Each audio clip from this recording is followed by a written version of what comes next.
Now that the transfer window is officially closed, the deadline was yesterday, I will be ranking and rating all 20 Premier League summer windows. Of course, we've made a tier list, 5 tiers, A plus being the best, A being above average, B being average, C being below average, and then D being the worst. Your team should have done a lot better, in my opinion, and that is where teams like Chelsea and Liverpool are going to go because they could have had much better windows. Just a little disclaimer, of course, it's my opinion. Don't be offended. Let me know your opinion down below in the comments section, and we can have a bit of a conversation about that. Of course, if you don't mind, as well, smashing the like button or the dislike button if you don't agree, and subscribe if you are new to the channel. We are on the road to 10,000 subscribers. Believe it or not, we're getting there. We're getting there. But anyways, we're going to start off with AFC Bournemouth. Now, I have had a look at transfer market at what they have been able to do. Their biggest summer signing was Evan Nielsen for 37 million euros. Not a bad signing. I really like him in FIFA and all that good stuff. I think he's a fantastic signing to make. They also went and signed Luis Sinistera as well as Unel, finalizing their loan deals, making them permanent deals and adding to the squad. Now, in my opinion, Dean Huijsen, a man that Jose Mourinho really liked as a centre-back, he could be one of the best summer signings in years. He's got so much potential. Juventus fans are going crazy because they don't understand why Juve were so eager to sell him, and they sold him for only 15.2 million euros, which is a very low amount. I don't know what is happening with Juventus at the moment, but they're just trying to get some of their players out the door for low fees. So it's not too bad. They've also picked up Araujo from Barcelona, and of course, Alex Paulson, Jefferson, and then one of their biggest signings on loan from Chelsea, Kepa Arrizabalaga. Wow. Now, if we take a look at their outgoings, Dominic Solanke being the biggest, 65 million or so, going to Tottenham, and it's a great deal for them. That sale alone is incredible. They were able to do so much with that money, finalize certain deals, make them permanent, bring in a brand new striker from Porto, who will definitely add to their system and how the likes of Bournemouth are trying to elevate themselves. So a great bit of business. But if we look at the rest of them, Lloyd Kelly leaving for free, Jamal Lowe leaving for free, loan transfer fees and all that stuff, we might be able to see in the future that a player like Traore might be sold for a decent amount of money, or Favre might be sold for a decent amount of money. Maybe there will be a bit more of a fee on the end of these transfer amounts. Maybe there's a permanent deal on the end of some of them.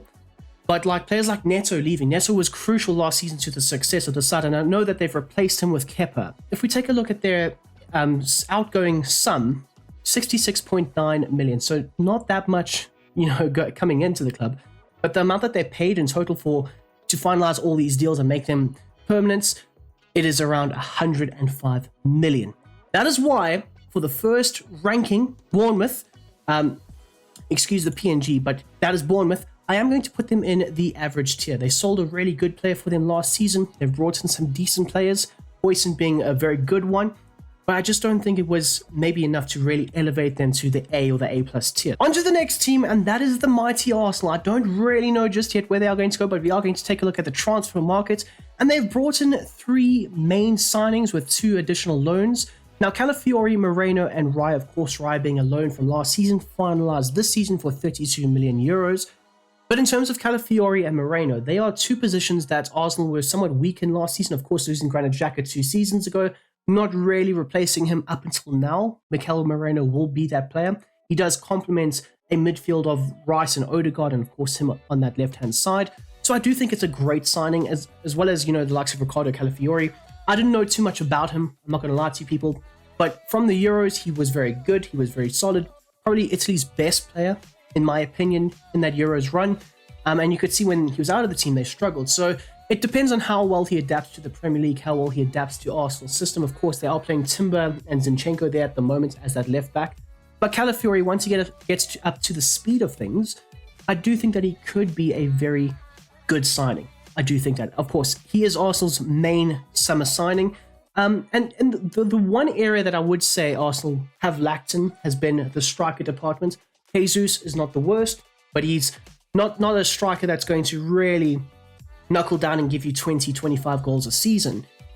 I'm talking strictly league goals. Now, that's just my opinion. Of course, Havertz also not really like that out-and-out striker.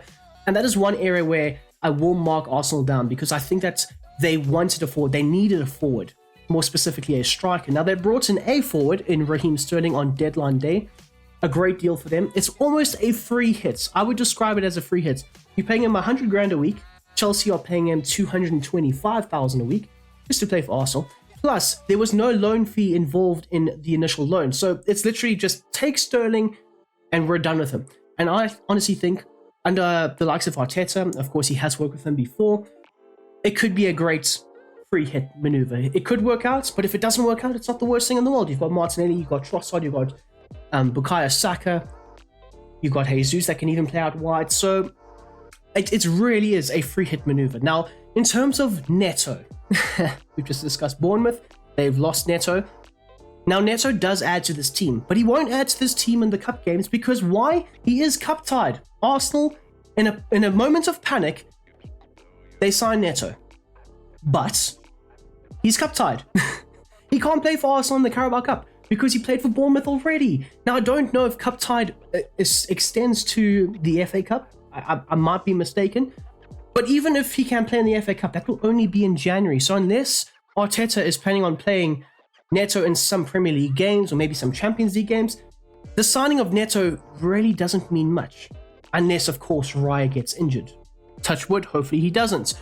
Now, if we take a look at the outgoings, a lot of Arsenal fans are really mad. Emile Smith-Rowe, Eddie Nketiah, Ramsdale, Reece Nelson, Fabio Vieira, all leaving out the exit door, whether it's on loan or for permanent fees. Now, just quickly taking a look at the fees, 32 million for Emile Smith-Rowe, of course. Emile Smith-Rowe's talent level and his potential vastly outweigh the 32 million. But 2 seasons, just injuries ridden and just destroyed, and that may have destroyed him as a potential future superstar. That might still work out for Fulham, but 32 million for a player who has barely played in 2 years is a great amount of money. In fact, 30 million for Eddie Nketiah is an absolute mind-boggling amount of money. Crystal Palace, it's up to you guys, but really, 30 million for Eddie Nketiah is brilliant business from Arsenal. And then, of course, Aaron Ramsdale for 21 is a bit of a up and down type thing because, of course, a year ago, quite literally a year ago, his value was sitting at least 50 million. Now you sold him for just 21. So, of course, it's a give and take situation, but I think that Arsenal have done very well with getting rid of some of these players that aren't really going to improve the squad as a whole. So get rid of them, refine the squad, make sure that the squad is just better polished in a way. And now Arteta's gone from having a squad of, 25 players to having a squad of 22, 21 players that they know are going to get consistent game time, apart from Neto, of course. But this squad now is going to be rotated sufficiently. One of the biggest gripes with Arteta and Arsenal have been Arteta doesn't pave a way for the youth. Well, now you're going to see Miles Lewis-Skelly, I think that's his name, forgive me if I'm wrong, but Ethan Nwaneri and a few of the other youngsters get minutes now because you don't have Emile Smith-Rowe, you don't have Nketiah, you don't have Vieira or Nelson. I know Vieira will be coming back next season, but you don't have players like this blocking the way for potential youth players to really get minutes. Now, I think that Arsenal fans are just arguing for the sake of arguing, but it has been a very good summer. Now, because they didn't get a star striker, I am going to give them the A tier. It could have been A+ if they got a striker. If they got Gyökeres or they got somehow Osimhen or Nico Williams, I would have given them an A+, but it's an A for me personally. Up next, we've got Aston Villa. Now, they have also had a very good window. Now, if we take a look at the transfer market wheelings and dealings, they've brought in Amadou Onana, a player that Arsenal wanted, Man United were linked with. I think maybe the likes of Spurs will also link with him, but they got him. They got Amadou Onana, and it was quite a surprise because I remember reading the David Ornstein bomber, and I was like, oh, damn, okay. And that has obviously come after they had to sell Douglas Luiz and certain players from last season that were really good for them.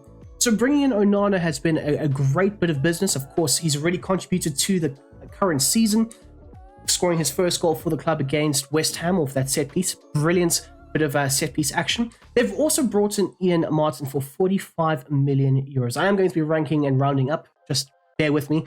But that is a lot of money. That is a lot of money for a player who has not that much experience. Yes, he played for Borussia Dortmund last season and he was quite good for them. Can he replicate that in the Premier League for Aston Villa, also in the Champions League and in normal league games and Carabao Cup games and all that? It remains to be seen. He's got to fight for his role against the slightly better Lucas Digne, in my opinion. but we will see a fair battle happen for that left back position. Now, bringing back Cameron Archer. So last season, they sold him to Sheffield United. This season, they brought him back, and now they've sold him again for like 1 million more to Southampton. I really like Cameron Archer, so I'm not going to complain too much. I mean, I think he's a fantastic player, and he might even have a buyback clause in his contract. But Jaden Philogene could also, he's in the tier with Hoyson in terms of signings, because of course he was at Aston Villa. They sold him last season to Hull City, and they've brought him back this season to help fight for a left wing position or a right wing position, just to add a bit more depth to the side. So I do like him as a player. I think he had a very good, underrated championship season last year. Or maybe I'm just underrating him, but I think he's done very, very well. Samuel Elling Jr. will be one for the future. I know he's gone out on loan to Bologna. Lewis Dobbin, in my opinion, was a bit of a FFP get-around type situation. So him being sold for, or bought in for just under 12 million is kind of crazy to me. Baron O'Shea, part of the Samuel Elling Jr. and, of course, Douglas Luiz deal. I don't know too much about the kid. I know he's gone out on loan to Valencia or Villarreal, somewhere in Spain. And hopefully he does well. Now, another signing. He could be a fantastic contributor to the side. Brought in for just under 6 million, and that is Ross Barkley. Had a fantastic season last year with Luton. It's his second stint at Aston Villa, if I'm not mistaken. He was there on loan a few years ago. Didn't really work out. Ended up going to Nice and so on and doing his thing. But he's back now, and he's back for a very low fee. And I do think he will be able to add and contribute to the Aston Villa side, whether it's playing as a deep-lying playmaker, playing up front as an attacking midfielder, or playing out on the wing, potentially. He did very well last season with Luton, and I do think we'll see a bit more of that this year. Now, if you take a look at the outgoings for Villa, they sold Moussa Diaby, a signing that they brought in last year for, I think it was around the same amount of money, so I can't really fault them. They got their money back for him. Douglas Luiz was sold for FFP issues and reasonings, but Juventus have picked him up for around 51 million, and that is a great bit of business, because if I'm not mistaken, Douglas Luiz was brought in for like 10 million from Manchester City, so they definitely made their money plus some more for the man himself.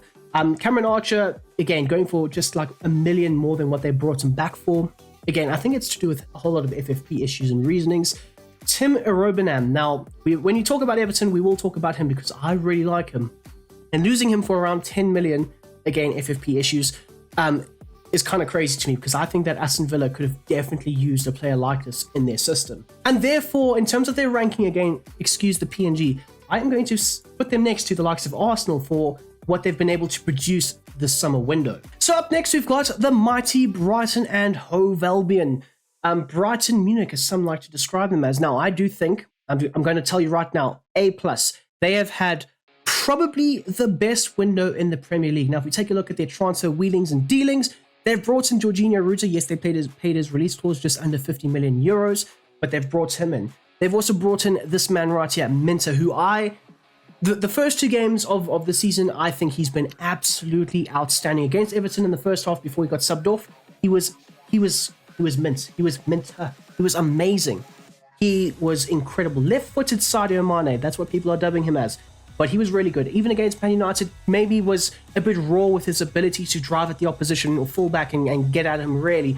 He did have a bit more issues with the game against Man United, but you can see how much raw talent is there. So again, bringing him in from Newcastle for 35 million seems like a bargain to me. Early doors though, early doors. He could turn out to be a flop and I'm just completely wrong. But another player here, Mats Vifa, had a bit of an issue against Everton, didn't really play against Man United. But he could also be a very good underrated signing. 32 million from Feyenoord. Helped them win the Eredivisie 2 seasons ago. So he was a catalyst to really establishing their dominance in the Dutch league. Now, this man right here, I don't know too much about him. I'm going to repeat to you what I've heard. Bruder is apparently a wonder kid. Signed from Mainz, 31.5 million, 32 million to say the very least. 20 years of age, so he could be the next one. He could be the next one that Chelsea go and try and spunk 100 million on from Brighton. Who knows? Who knows? Kadioglu again had a very good, strong Euros performance. I don't know that much about him, but what I've heard and what I've seen, of course, clips and all that good stuff, he does look very good. Can play on the left or the right, mainly as a left back, mainly as an attacking left back. So he could definitely compete with Estupinian or maybe Hinchelwood for that left back role. I do think that he could definitely add to the excitement that we will see from Brighton for the upcoming season. Now, the next signing that they have made, Matt O'Reilly, one of my favorite players in FIFA or FC24. He did get injured. Literally the first game back, or the first game in the side, he got injured and he is now out for I don't know how long, but a really good signing, just under 30 million for the man from Celtic. But I do think that when he is back in the side, he will be able to really work a partnership with Mats Vifa as that double pivot, and he could be a very good attacking threat for the side. Now, this man here, Osman, was loaned out, but brought in for just under 20 million. I don't know too much about him. The same can be said for Kozia Dewberry, as well as this man. I'm not going to try and pronounce his name because we all know I am the worst, the absolute worst at pronouncing names. But take a look at the outgoings. Undav, 26.7 mil. That's a really good bit of business. They were holding out for that amount of money. I know that Stuttgart were like negotiating for weeks, and Brighton said, you can have him, but you got to pay this amount, and eventually they did. Another shock move out of the club was Billy Gilmore going to Napoli, joining Scott McTominay, fellow countryman at Napoli. Good for them. Pascal Gross was a bit of a heartache for some Brighton fans. Of course, he's a club legend, I would assume, but leaving for 7 million. Another shock deal, because when I got the notification, I was like, that doesn't, my brain doesn't compute. Pascal Gross is not at Brighton. What the hell? And then, of course, you've got a few other deals here.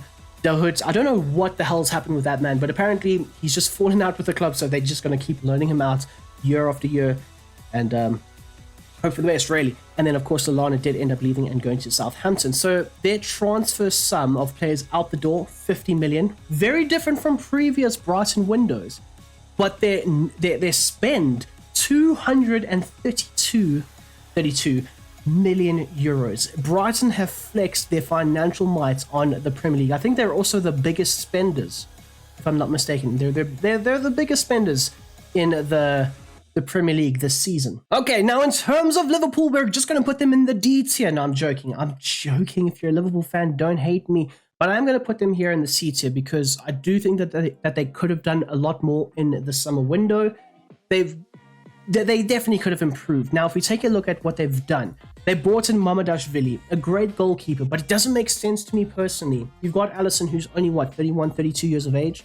Now, goalkeepers are not like outfield players. They don't need to retire by 35, 36, so they're not washed by that time anyways. Alisson can still provide at least a good 5, 6, 7 years playing elite, high-level football for Liverpool. So bringing in a goalkeeper for 30 million euros and then not even having him this season, he's only going to come in next season because he's on loan at Valencia, and there's even talk of him going out on loan the following season. So I'm not exactly sure about the move. I think he's a great goalkeeper, but is he a ball-playing goalkeeper? Does he fit the Arne Slot system? It remains to be seen. But you know what? They've brought him in for 30 million, and they've also brought in Federico Chiesa, very similar to Sterling, similar category. Low-risk, high-reward type maneuver. 12 million is absolutely peanuts, and he could definitely add to their frontline attack. Now, in terms of the outgoings, now this is where they've done very well. Sepp van den Berg sold for just under 25 million, not too bad. The likes of Fabio Carvalho also sold for a very similar fee, both to Brentford. So they've got around 50 million from Brentford. And if we take a look at that transfer fee, 50 million, and they've spent around 50 million. So they had to sell to buy, which is very weird for a new manager.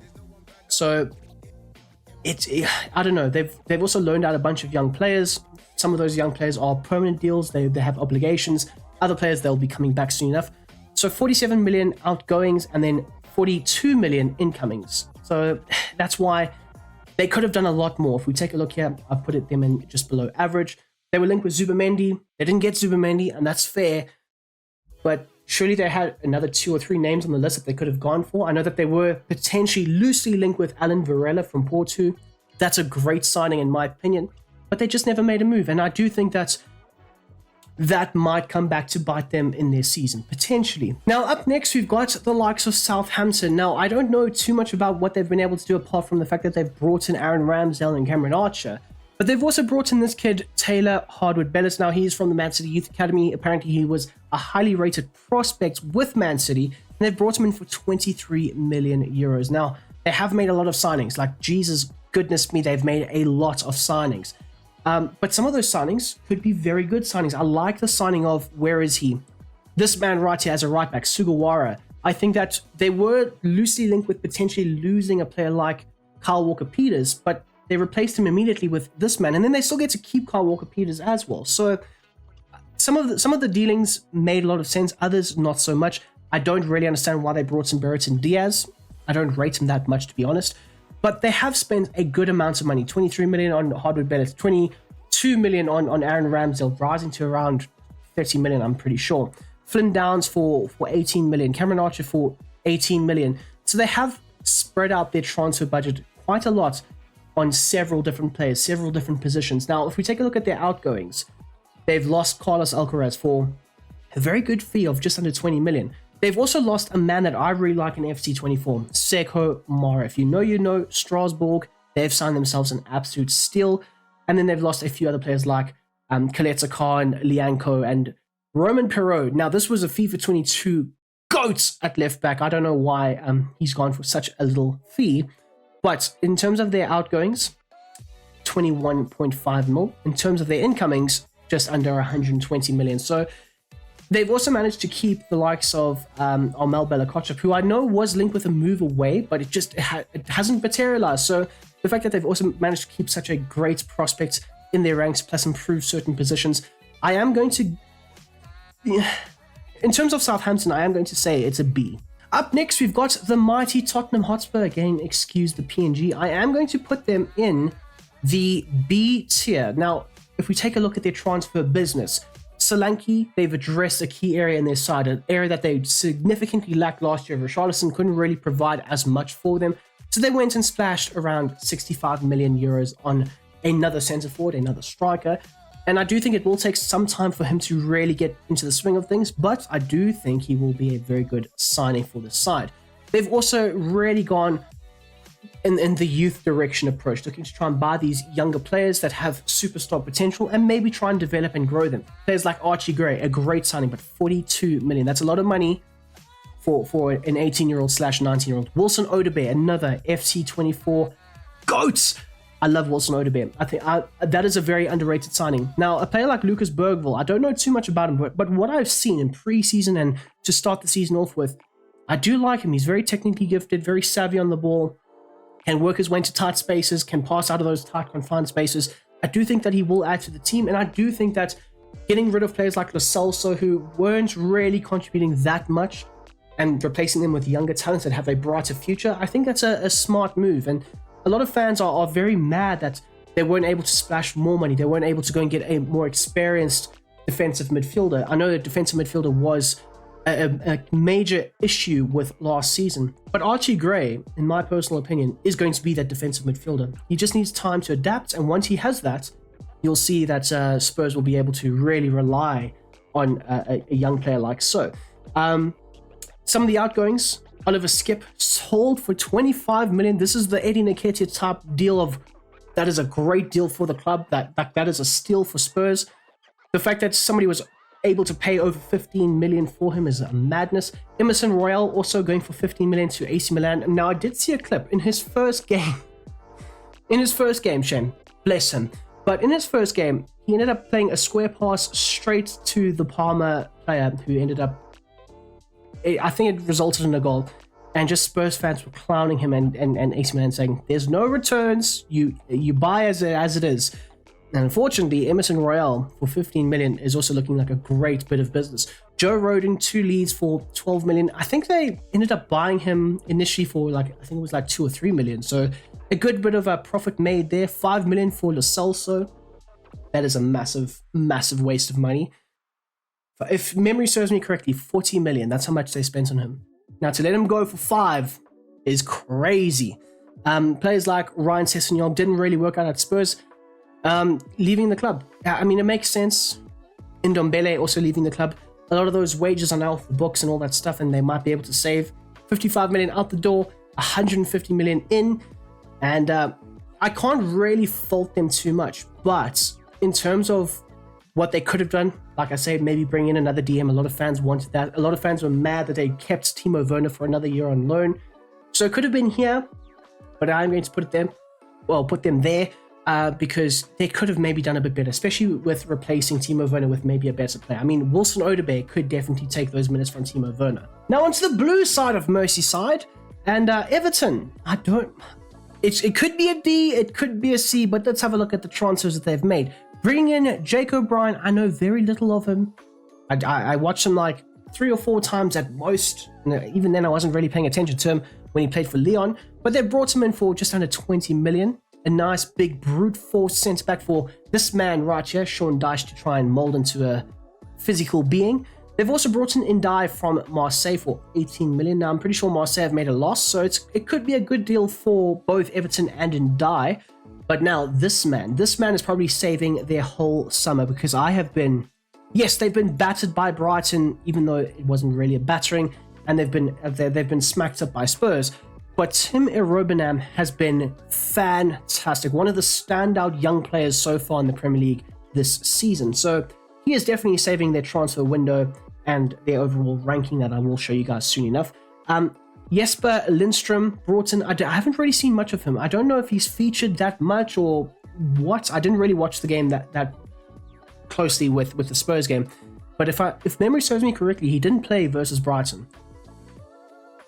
I don't know. On deadline day, though, of course, they brought in Begovic, but that's a non-factor. On deadline day, they brought in Broja and Oriel Mangala. Now, I am a big fan of Mangala. I can't lie, I can't deny. But 40 million, that's the buy clause. So it's a loan with an option to buy of 40 million. I don't think, any way, shape, or form, Mangala is worth 40 million. I don't even know how much Lyon paid to finalize the deal from Forest, but it was nowhere near 40 million. I think it could have been 15 or 20 million at most. And the same goes for Amanda Broja. Now, can both of these players stay fit, because they have had their injury issues? But Broja in particular, loaned in, he's physical, he's strong, he's tall, he's got the lots. Can he stay fit though? Also a 30 million euro buy clause. It's an option, it's not an obligation, but they could have done better. Of course, Neil Maupay leaving. If you have Twitter or X or whatever, you would have seen it got announced, and he released that Shawshank Redemption clip, which was hilarious.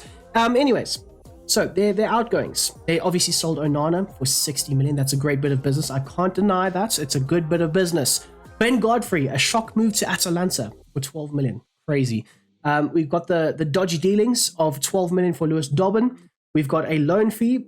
And I'm pretty sure for Neil Maupay, it would be very weird and awkward if the loan fee doesn't transpire into a permanent move and he goes back to Everton. I just see those fans absolutely crucifying him. Anyways, so a 500,000, and then I'm pretty sure it's like a 4 or 5 million permanent deal. But yeah, I mean, Mason Holgate going back to West Brom, and they didn't really do too much. I mean, a few players leaving, Dele Alli being one, although he is linked with a move back to the club. They are potentially offering him a new deal. We'll see how that fares. And of course, Andre Gomez. Now, in terms of their overall ranking, do I put them next to the red side of Merseyside? Do I move them up? In all honesty, they lost Onana. They didn't really replace him that well, but they brought in Tim Irobenham. And before you guys jump down my throat and say, oh, well, Irobenham is a DM and Onana is a DM, they're two different players. They are two different players. So they haven't really replaced a player like Onana in their side. But because they've brought in Tim Irobenham, whether it was a dodgy dealing or not, I really like the kid. I am going to bump him up to a C tier. Now, as you take a look at the mighty Chelsea, now there was a Chelsea fan that was very offended when I said to him, the Chelsea kit looks like a set of pajamas. He said, never talk about Chelsea ever again. And I said, no. Anyways, so for Chelsea, right, if we have a look at their long list. Oh my God, look at this list. If we take a look at the list of players who they brought in, Neto, good signing. João Felix, an okay signing. 50 million though, that's crazy, especially with like the history that he's got so far. Dewsbury Hall, don't really understand it. 35 million. Jorgensen, don't understand. They've got 9 goalkeepers, people. 9, and I'm pretty sure that a few of them have gone out on loan, but still, they've got 9 goalkeepers. Whether it's on loan or part of their first team, they've got 9, and they signed Jorgensen for 25 million. Kellyman, they did a dodgy dealing, 22.5 mil. Penders, another goalkeeper, 20 million from Genk. Wow, and he's been loaned back out to Genk. This kid, just under 20 mil.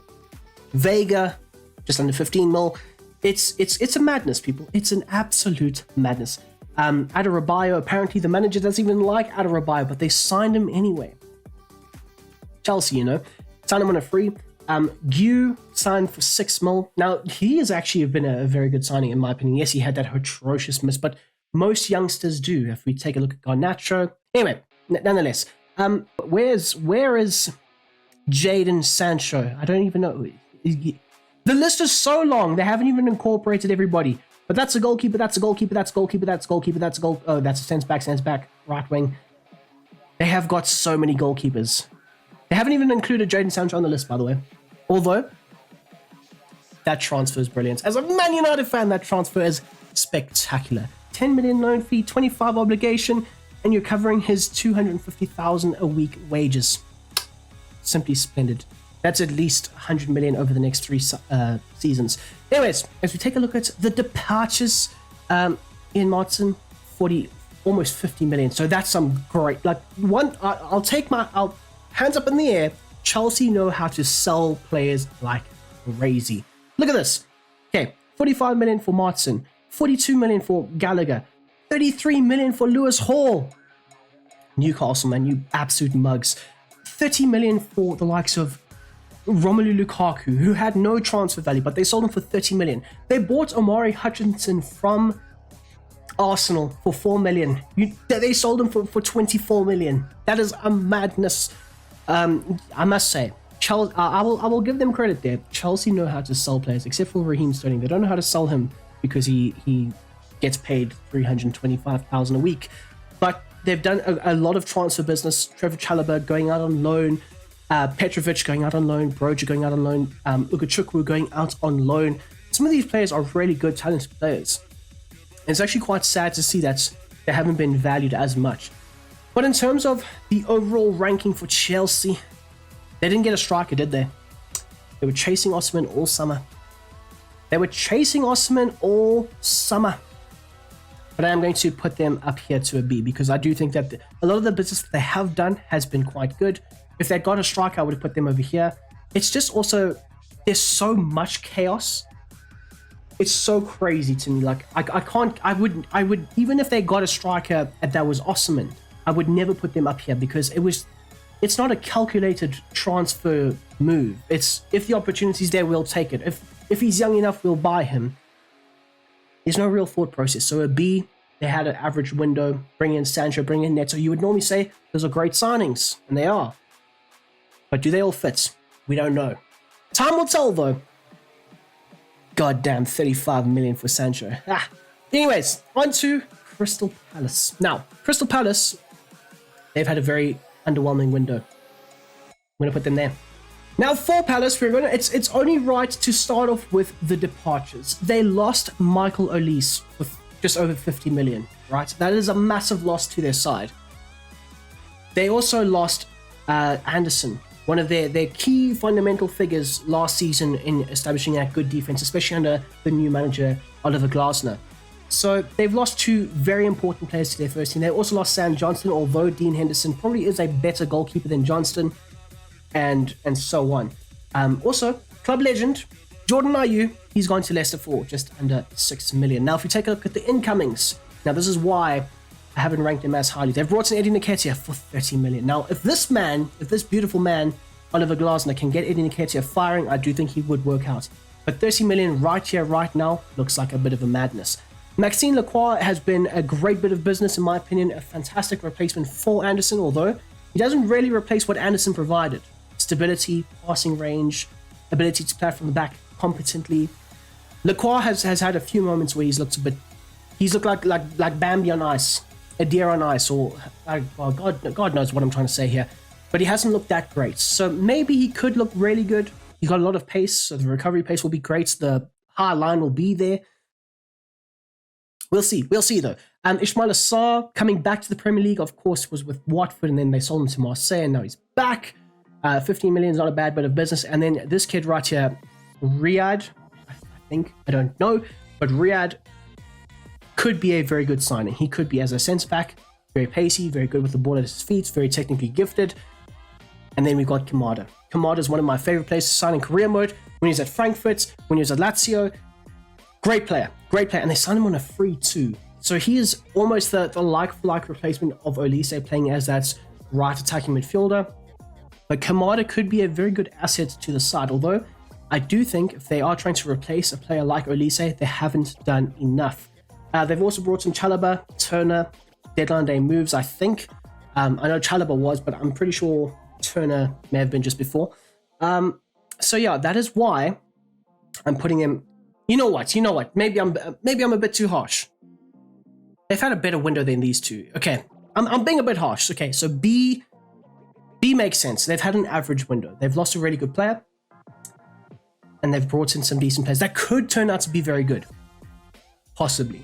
Now we've got Leicester City, and they could be the first team to feature in the D tier. Now, this is exactly why. They've signed players like Oliver Skip for goddamn unpalatable amounts of money, 25 million, Jesus. But they've also signed players like El Knus. I think that's how you pronounce his name. Forgive me, I am not technically gifted like that. But apparently this kid is fantastic. Apparently this kid is pure. Apparently this kid is the future. Now, I don't know anything about him, so I can't really say. And I don't know if he would work out in the Premier League. We don't know. But he is 20. He does have a very high upside to him, 21 million or just below that. They've also signed on a permanent deal for Tawu, who I was very impressed with the game versus Spurs. I thought he was one of the driving factors in helping Leicester City get a point in that game. They've signed Okoli from Atalanta. I know nothing of him either. Ayew, he's proven to be a very solid Premier League player, so he would definitely add to that side. They've signed a Chelsea under-21 player for 6 million. God damn it, that's madness at its finest even. Michael Golding, Bobby Decordova-Reid as well, just like with Ayew, a very solid Premier League player. Maybe not as Premier League proven as Ayew, but can definitely contribute. And then on deadline day, they went and signed Odsonne-Edouard. Now, I'm a big fan of Odsonne-Edouard, although it hasn't really worked out for him the last few years in the Prem. He's been replaced by Mateta and now Eddie Nketiah, and he needs minutes, and he will get minutes, whether it's on the left-hand side or up front down the middle. We will see. Now, Buonanotte, it was a bit of a surprise move that Brighton was so eager to loan him out to Leicester, but he could get some valuable minutes nonetheless. And then, of course, we've got a few loan returns, Sumare being one of them that could definitely add to the side, but they spent around 87 million euros. Now, if we take a look at the outgoings, they lost their best player from last season, Kieran Dewsbury-Hall, 35 million. That's a good amount of money. But a lot of their players are just gone. Kelechi and Nacho, gone for free to Sevilla. The Sutar, horrendous signing to begin with, but he's now at Sheffield United. Tom Cannon, who I thought was actually really good last season for them. In the bits and pieces that I saw of Leicester City, I thought Tom Cannon was really good, but they've loaned him out to Stoke. Maybe his development needs a bit more.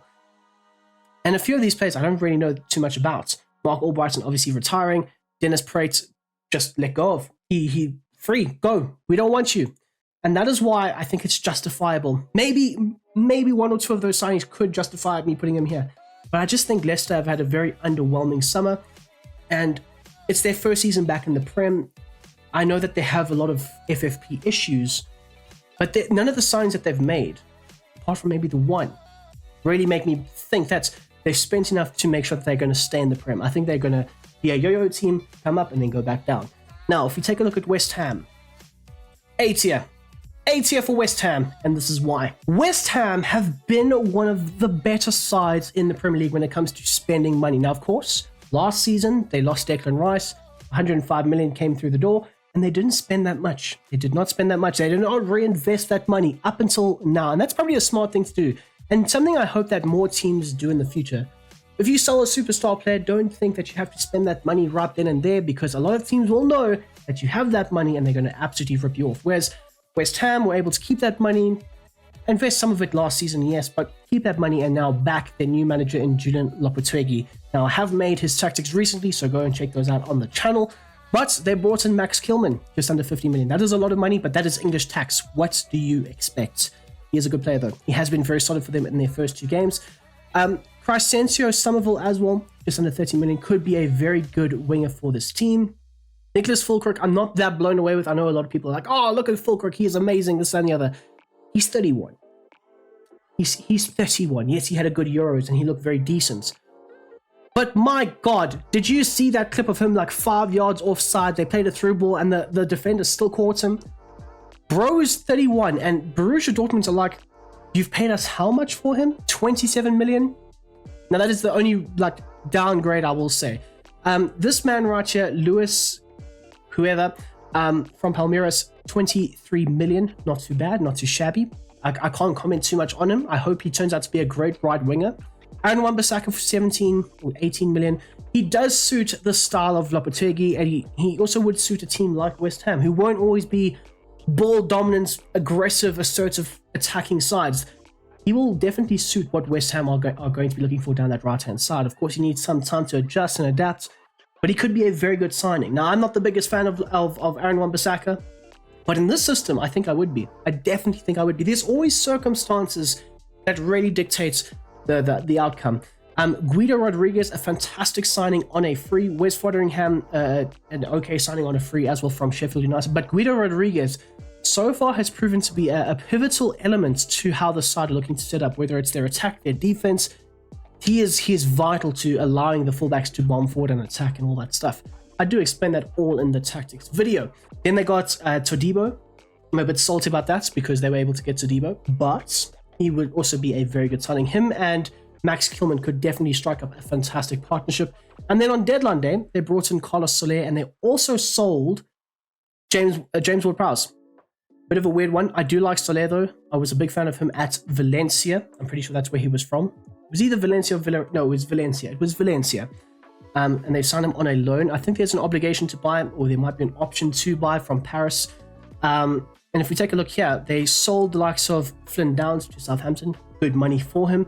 They sold Said Benrahma. Bad money for him. Just under 15 million. I do like Said Benrahma so much. Kera sold for just over 10. I don't know too much about Kera. Like, I wasn't the biggest fan of him whenever I saw him play against Man United, so fair play. Nathan Schrott sold to Copenhagen. Very interesting though, they got rid of Ogbonna. For the longest time, Ogbonna has just been at West Ham, so he's finally moved on. He's still in London though. Excuse me. Ben Johnson moved on to Ipswich, which we will talk about soon enough. Now this man right here, Agurd as well as James Ward-Prowse, actually these two signings, I don't get. Why would you sell them? Agurd offers a lot of defensive depth, and James Ward-Prowse had a very good season last year. I don't know why the new manager would want him out the door, but he's gone on to Forest, and we will talk about that soon enough. So that is why I think an A definitely does do it. If they had signed maybe a better striker, I would put them in the A+ category. But to add to the squad that they already have, Carlos Soler does add as come in as a really good backup, at least for Paqueta, as well as just being a great midfield option to use. So yeah, West Ham, I would definitely say they qualify for this A category. Now, a team that is up next, could they be here? Wolves, they haven't done the business that I would have expected. They lost Neto, which we will talk about soon enough. But yeah, you know what? Probably with joining Leicester, the Wolves and the Foxes, they haven't had very good summers. Now, I've completely forgot that they've recently signed Andre, 23 years of age, defensive midfield, can pair up nicely in that midfield zone, but they've signed him for 22 million. They've also signed Rodrigo Gomez to be the natural replacement for Neto. So from Braga, they've signed him for 15 million. Now, these might be astute signings. I mean, Lima, I know nothing about. I know nothing about these players. Andre Gomez or Lima, I'm not going to profess that I watch the Brazilian league or the Portuguese league that much, like every now and then maybe.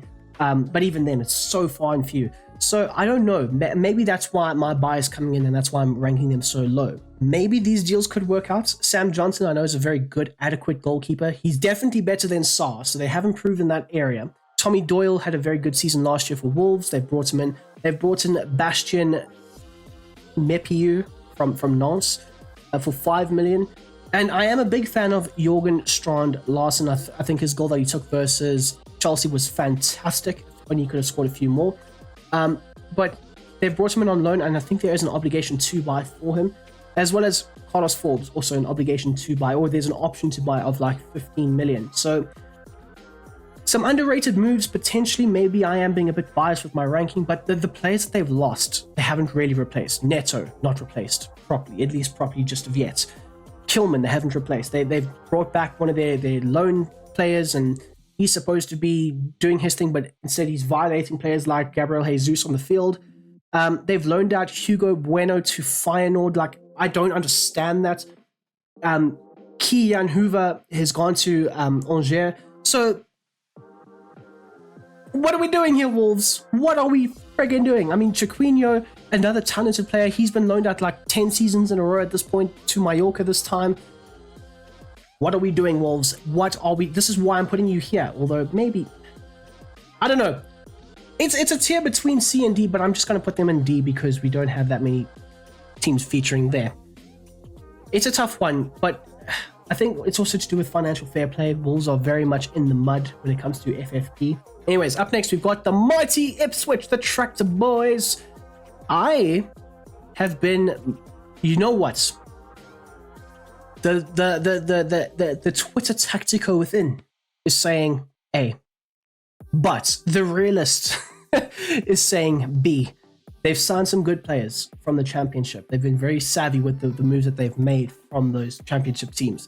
So that's why they've had an average win. If I'm factoring in everybody's rankings, I would probably say B. If we take a look, Omari Hutchinson, they've brought him back for 24 million. Now, I don't know if he's worth 24 million, but he had a very good season with Ipswich last season, helping them gain promotion. And in the bits and pieces that I have seen, of course, I watched the first game versus Liverpool. I thought he was very good, and he does play very well in Kieran McKenna's system. So fair play to him. A player that I was very impressed with was Jacob Greaves, brought in from Hull, 22 million or so. Very good player. Hard man. He is a man amongst boys at times. And Leon Delap, I'm not that impressed with. There's a reason why they've brought in other strikers to go along with him. Jack Clark, big fan. A kid with a lot of potential that didn't really work out, and now he's back at it, and hopefully he gets his chance and he takes it with both hands. Dara O'Shea, I'm going to be real here. I wasn't impressed with him last season in the bits and pieces that I saw with Burnley. He's gotten a second chance, so fair play to him. I do think that the natural positioning that he has, he can play right back or centre back. He can be a very good player to replace or maybe back up to Nzebi as that right back / centre back mold and role. So maybe that's why they've brought him in. He is a very like-for-like type player. Sammy Smodics, big fan, 11 million or just below 11 million from Blackburn.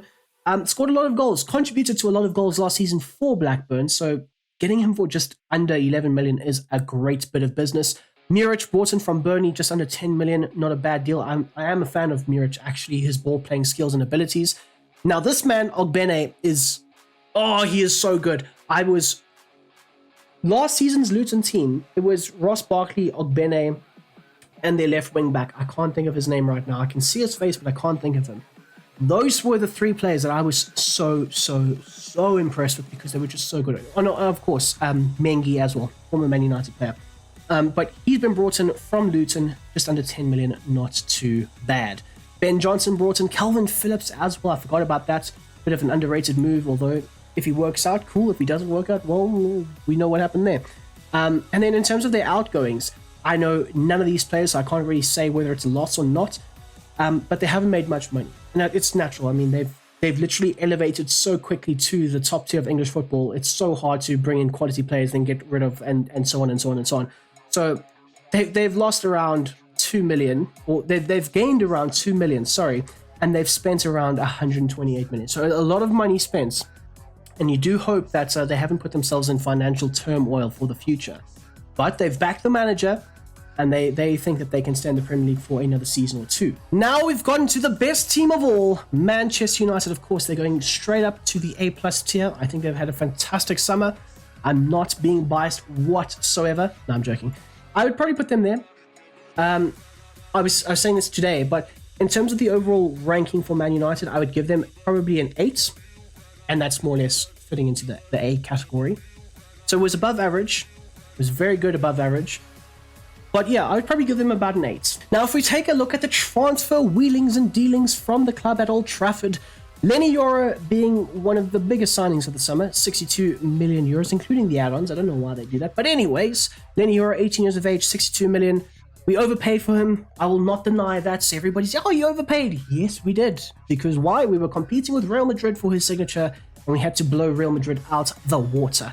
New signing on deadline day, 50 million from PSG.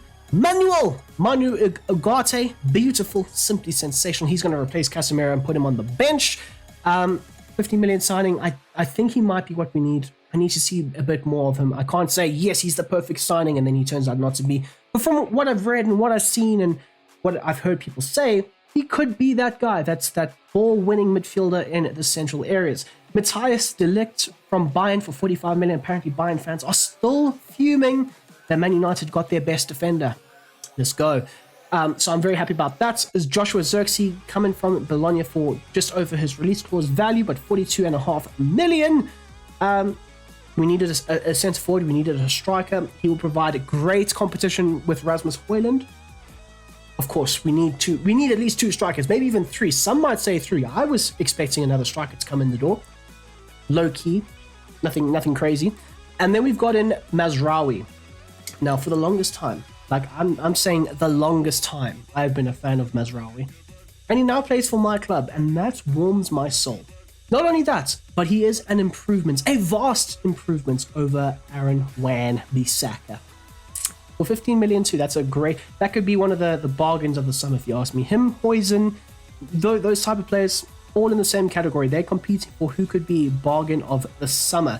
Now, if you take a look here, Jadon Sancho, you see he's on here because unlike the club he's gone to, this was a calculated, structured transfer approach. Now, I don't give Man United a lot of credit when it comes to the board and stuff, but I will give them credit here because obviously we've improved our board and stuff. But Jadon Sancho out the door, like I mentioned earlier, 10 million loan fee, 20 to 25 million obligation, and plus you covering 250k wages. Like, that is a perfect loan fee if you ask me. Toby Collier, of course, has also been brought in to the first team fray. We got rid of Mason Greenwood. Goodness. Hannibal's gone, unfortunately, although for the amount of money that we're getting from him, fair play. Facundo Pellistri as well. And Alvaro Fernandez and Donny van der Beek also out the door. Scotty Boy McTominay, the McTerminator, he's gone out for 30.5 million. Jesus Christ, I didn't realize it was that much. I thought it was like 22. Oh, we've cooked the summer, boys. Mason Green, of course, 26 million, but we have a 50% selling clause. So, you know, if he does well at Marseille, Barcelona, Real Madrid, ring them up, 100 million, slap bang, Man United get another 50. Aaron Wan-Bissaka gone. Willie Camboila gone. Anyways, Hannibal Mejbri gone for 6.4, but we also have a few add-ons, and plus, this is the thing that irritates me about transfer markets.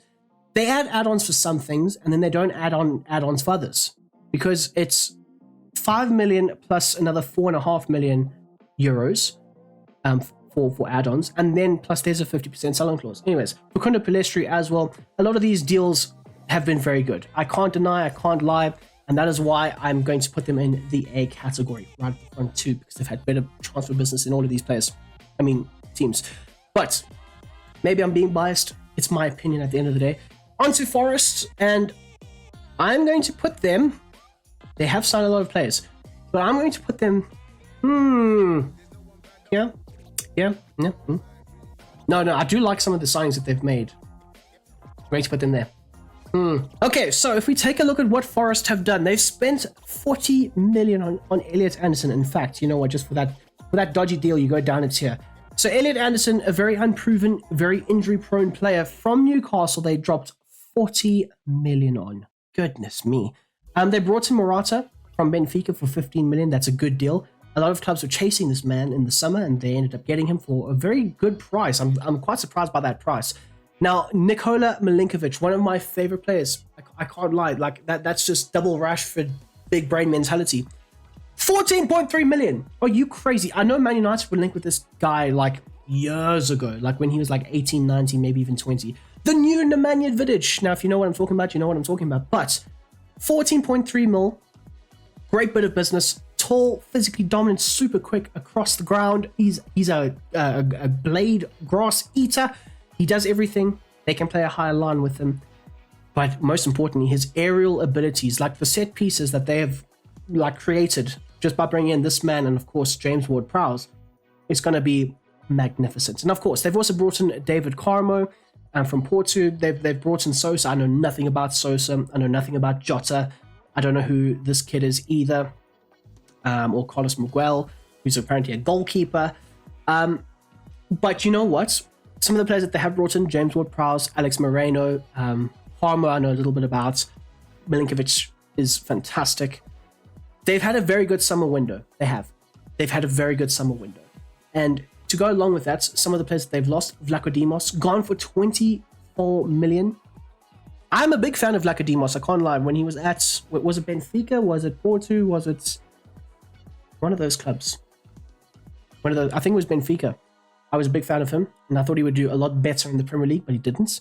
Niakate, also a big fan of, but he got sold for 32 million. That's a great bit of business from Nottingham Forest. And they sold Mangala for 24 million, and now Lyon have a buy clause with Everton for 40 million. That's a madness. Joe Worrell's gone to Burnley for 6 million. I didn't know that. And Freuler, who had a very good season with Bologna, has only been sold for just under 5 million. So not a bad bit of business. If we take a look here, I am going to put them back.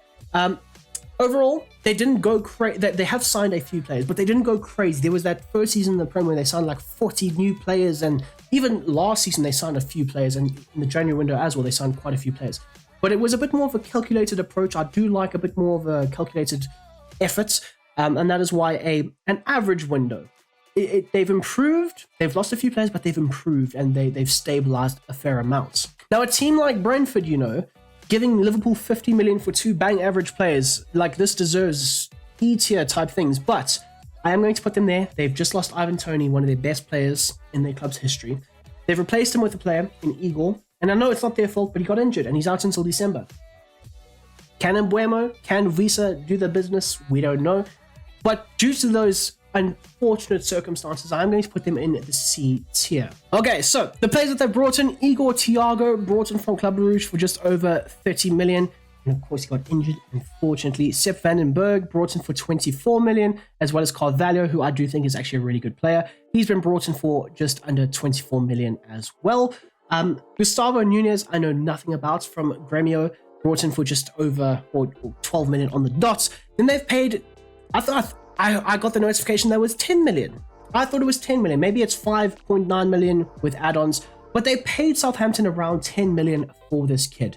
Migoma, I don't know why, to be honest with you, because they do have Rico Lewis. No, that's Man City. They do have Rico Henry, that's his name. And they also have another fullback. So maybe they just believe in this kid. Maybe they think he's the future. But I'm not the biggest fan of these new signings. I know nothing about Nunez. Maybe he could be a superstar, but I'm not the biggest fan. And if we take a look at the outgoings, David Raya gone for a good amount of money, and of course Ivan Toney gone for a good amount of money. Al Ali and Arsenal profiting big time. So they made a grand total of just under 75 million, and they brought in around just under 100 million. So they did spend a fair amount of money, but I can't say I'm that impressed.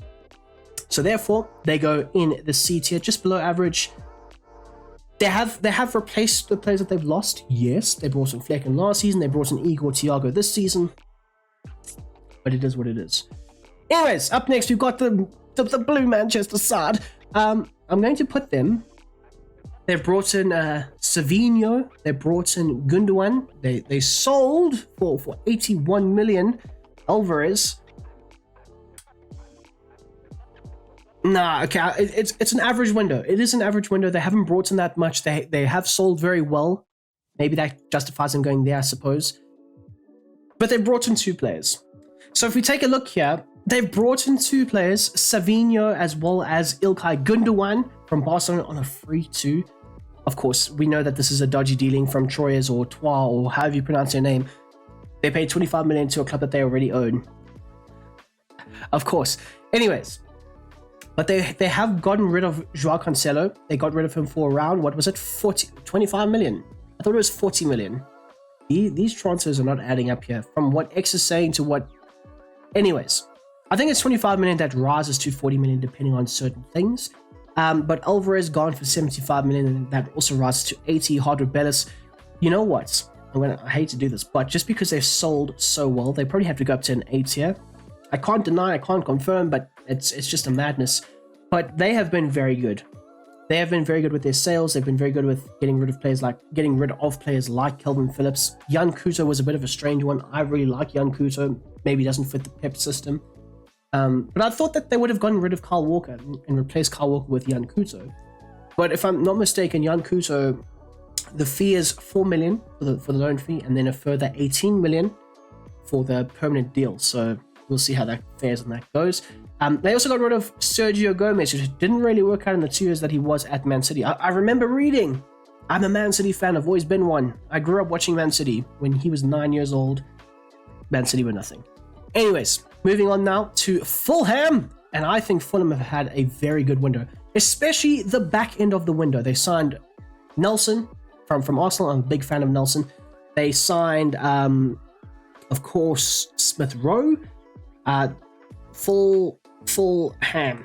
There we go, Fulham. They signed Smith Rowe. They got rid of Willian. They got, some of these other players in. So they've had a very good window, especially the back end of it. Like I keep saying, the back end of the window has been nothing short of sublime. But as you can see there, Smith Rowe brought in, Anderson brought in as well, Sander Berge brought in. Now, I'm a Man United fan, and Sander Berge was linked with Man United, and I was quite happy for that deal to go through. I'm a big fan of his.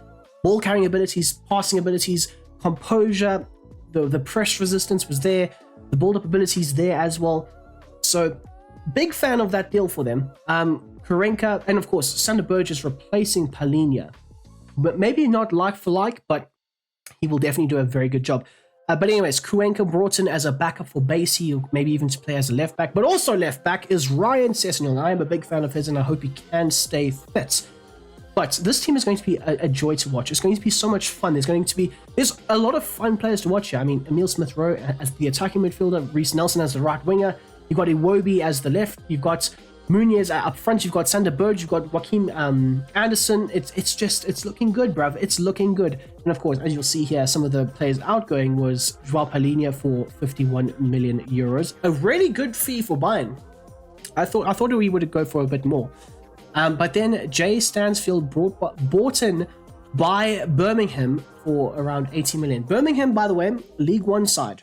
League One side spending 18 million. That's crazy. They also lost Tosin Adarabioyo as well as Bobby Decordova-Reid. But all in all, they've had a very good window. So I'm going to put them in the A tier, just above average. And then finally, we have got Newcastle, and they're going in the D tier. That's right. They are going in the D tier because they spent the whole summer chasing Guehi. 75 million. 75 million. They didn't even get him. Then they were stuck on deadline day trying to bring in Elanga, and that failed. It would have been great for Man United because we have a big selling clause with Elanga.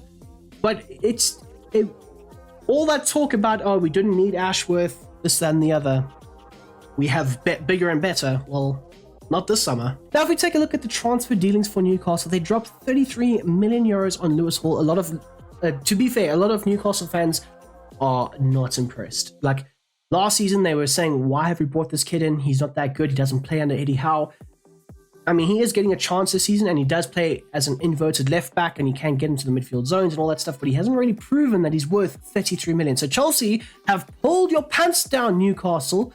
The same can be said with Vlachodimos, who I'm a big fan of, yes, but he's nowhere near worth 25 million. So they've brought him in to be a backup to Nick Pope. They were also linked with a move for James Trafford. I don't know what happened with that. They brought in a backup centre forward in William Osula, who could be very good, potentially. Could be an underrated signing. But they've also brought in players like Lloyd Kelly. Now, Lloyd Kelly, I wanted Man United to maybe have a look at him. But they've brought him in on a free, and they are paying him 150,000 a week. Now, for context, players like Isak are on 120, so they are paying him effectively a lot more. They are breaking their wage structure. Yes, I know he was on a free, but how much do you think Bournemouth were paying him? Because I'm pretty sure Bournemouth were paying him around 30 to 40k. Now, if you double his wages, I'm sure he would still sign, but they paid him 4 times the wage. And yes, it was on a free. I am fully aware of that. But 150k is a goddamn madness. Plus, they sold some key players like Minter. I know they had their FFP issues, but it's just crazy to me that they spent the whole summer, chasing Guehi. They didn't get him. Now I know that Man United have had their fair share of stick for saying, you paid 80 million for Maguire. Yes, we spent the whole summer chasing Maguire, but we eventually got Maguire in the end, whether he worked out as a good signing or not. But this summer window is just so underwhelming. They got rid of Elliot Anderson, a player that the fans loved. They got rid of him for a very dodgy 41 million. Minter, definitely worth 35 million in my opinion, but they got rid of him. He could have been a fantastic right. The Newcastle fans, I know for a fact, you don't like Almiron. You don't rate, what's his face, the other right winger. Like, Minter could have been perfect. He would have been incredible. Imagine a front line of Gordon, Minter, and Isak. Oh my goodness me, that is scary times for the rest of the Prem. They sold him though. They gave him to Brighton. They said, Brighton, we know that you are really good at buying young players and you want this kid, so 35 million, slap, bang, and dash. And that is why they go in the D tier, because it's just a bonehead set of moves. And they will be the last one because they've had the worst window out of everybody. If you factor in all the circumstances, all the context, they have just been terrible. Anyways, I do hope you have enjoyed the video. If you don't mind smashing that like button down below, subscribing if you are new, and let me know your opinions down below. I would love to have a bit of a conversation, and please don't be offended. It's just my opinion from an outsider's perspective for most of the teams, except for this beautiful fucking red team there. It's just an outsider's perspective on what I think of some of the transfer wheelings and dealings from the various different clubs. Anyways, until the next time, until the next one, which will be tomorrow, I've got a special set of tactics coming out for you guys, specially. I hope you have a smashing goddamn day. I'm out of here.